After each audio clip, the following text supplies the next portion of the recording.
about that. So where does it go from here? Let's talk about the future for a second. And there's, I want to give you complete freedom and carte blanche to say, like, there's a blank piece of paper in front of us. You know, we have a Sharpie perhaps, and we can draw on it in that sense. But what what is the future of career, of job?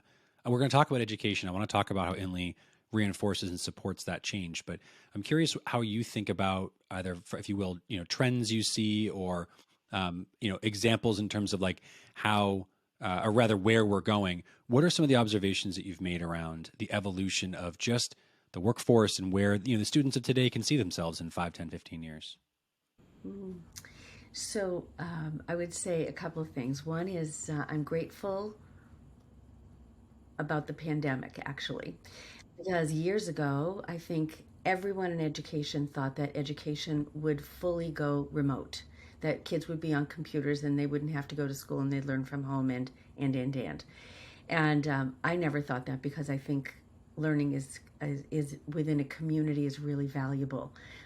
Learning about myself within the relationships around me, etc. Is there's not learning like that on a computer. So I'm grateful that most of us have figured out, and the conversation has died down in the education world about just learning online. There are certainly kids that will do that in their lives and do well with that, but not the majority. And so I'm glad that's off the table. You know, that's just the pandemic helped us move that off the table. So I think that education is going to be collaborative. I think that it's going to move beyond the four walls of our our schools in ways that we do this already, but I think more schools are going to be doing that. I think this mistake some schools are making right now is that they want to leap back to what they were before the pandemic, and we need to move forward.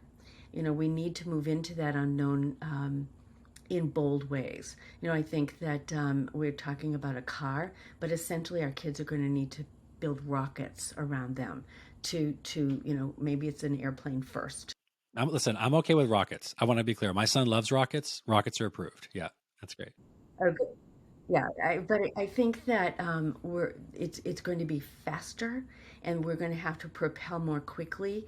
And everything we can do in early childhood education, elementary, middle, and high school to prepare kids for how fast their world is going to move, um, is going to serve them very, very well.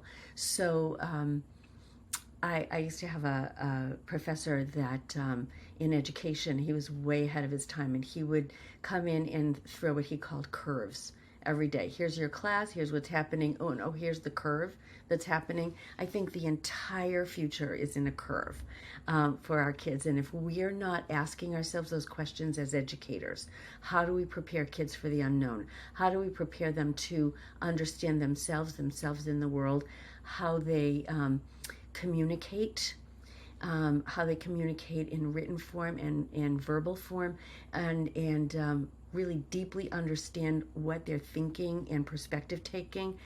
It's kind of like malpractice if we think we can just do what we've been doing, for all these years in schools. So I'm just convinced that at Inley we're going to keep propelling so that we can take these cars and make rockets.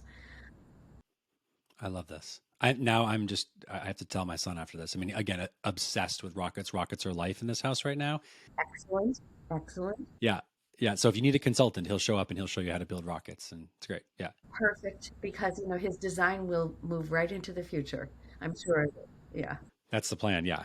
Yep. He's going to reinvent rocketry. So, all right. So here's my last question for our conversation. This has been great. I want to give you complete creative freedom when I ask this question, and I'm sure folks want to hear it. So, what are your hopes and plans for the future? Where does this thing go? Where does Inly evolve and grow, and what does it become? I'm really curious to hear, not just tomorrow, not next week, not next year, but the big picture here. Hmm.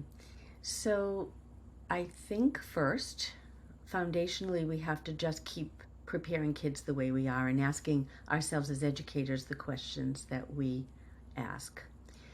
I think because of our understanding of equity and inclusion and the future of the world, which will be much more blended than it is right now, preparing our kids to propel themselves or take that rocket, as you will, outside of the South Shore and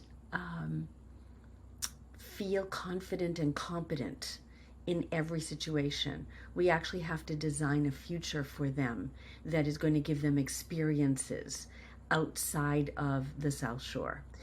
We do that in small ways right now in internships and Model UN and travel and so on.